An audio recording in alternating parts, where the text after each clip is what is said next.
اسرائیل کی جانب سے غزہ پر جاری حملوں کی دنیا بھر سے مخالفت کی جا رہی ہے اور اس سلسلے میں دہلی کے مندر مارگ پولیس اسٹیشن حدود میں بھی فلسطین کی حمایت اور اسرائیل کی مخالفت میں احتجاج کیا گیا۔ اس موقع پر فلسطین کے حق میں اور اسرائیل کے خلاف شدید نعرے بازی ہوئی، تاہم پولیس نے پرامن احتجاج کرنے والوں کو حراست میں لے لیا۔ پولیس کے اس اقدام کی مذمت کرتے ہوئے احتجاجیوں نے کہا کہ ایسے اقدامات سے ہمارے حوصلے کمزور نہیں ہوں گے۔ انہوں نے کہا کہ اسرائیل فلسطین میں معصوم بچوں سمیت ہزاروں لوگوں کی جانیں لے چکا ہے، تاہم اس پر کوئی اعتراض نہیں جتایا جا رہا، لیکن صرف اسرائیل کا جھنڈا جلانے پر لوگوں کو گرفتار کیا جا رہا ہے۔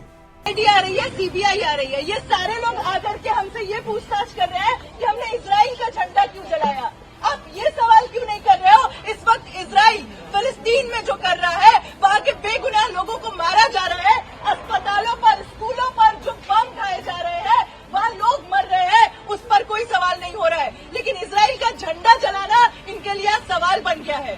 تو ساتھیوں، ہم لوگ یہ بتانا چاہتے ہیں، آج جو پولیس نے ہمارے ساتھ کیا ہے وہ کچھ بھی نہیں ہے جو اس وقت فلسطین کی عوام جھیل رہی ہے۔